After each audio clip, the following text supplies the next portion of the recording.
Kurt Sasso from TGT Webcomics here at C2E2 with Kris Straub. Kris Straub, of course. I mean, everyone knows Kris Straub from Starslip and Chainsaw Suit and the Blamimations on Penny Arcade TV and just any number of like window washing. I will come to your home. Yeah, I will live there. That's all I ask in exchange. Okay, well I can work that out. You know, if you like asylum, really. Asylum. Okay. Yeah. Well, we are in Canada, so that's like neutral territory. Well, there you go. Yeah. but really, those Starslip Crisis has been a fan favorite as well as a reader favorite of mine for a long, long time. I'm glad to see you here at C2E2. You know, what brought you to C2? I know it's a new show, and I've number one, never been to Chicago before, and number two, never shown anywhere near this part of the country before. First timer. Yeah, so I thought that it would be exciting to see readers from this region. And hopefully, actually, the only time I've been to Chicago was 30 harried minutes at O'Hare when I was about to miss a connecting flight. And so I had a very dim view of Chicago because of that moment, which is unfair. So now I'm here to make amends for that poor opinion. Well, I mean, it is O'Hare Airport. I mean, you're going to go back and forth. Is that a widely held opinion? Because I thought maybe I was being mean. No, it's okay. But you know, with Starslip Crisis, you've been doing it for a number of years. You're one of the godfathers of webcomics, as I call you guys, but a lot of people call you the Halfpixel crew. I don't see this stopping anytime soon. You know, what brought you to the whole sci-fi aspect of it? I like sci-fi, and I think I'm a huge Trekkie.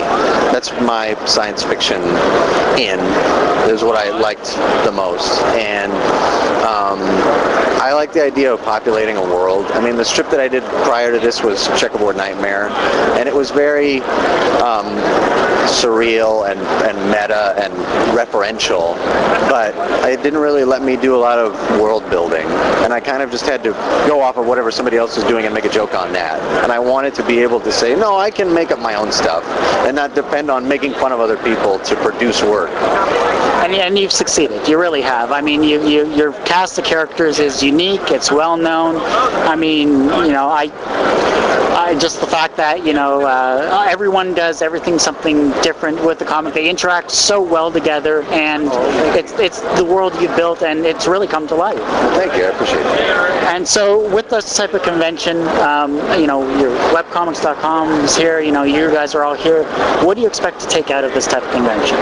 This type of show, hopefully a couple of dollars, just a little bit. And I don't know. I think that doing any convention, it's a mixture of. I mean, it used to be that you would come, or I would come to a show and not expect to make money. Like break even was the proposition, and you would go to a convention and meet people, and you know, talk to readers who had supported you for this long, and be able to put faces to names and that kind of thing.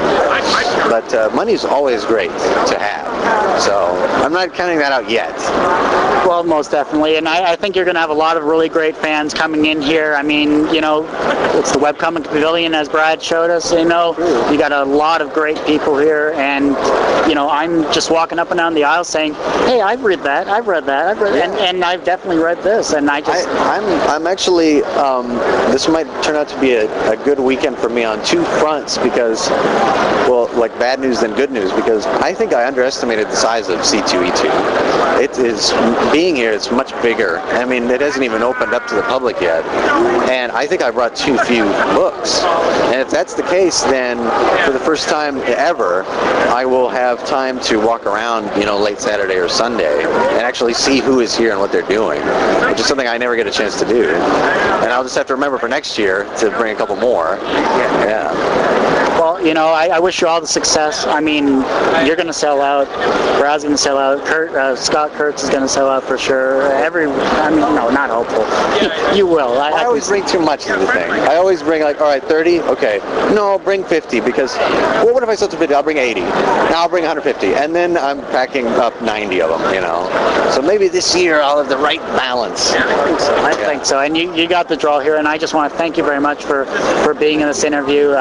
You know, we'll get this together, and we'll get it to a link and all that other stuff. And I just want to thank you very much for that. And I appreciate it.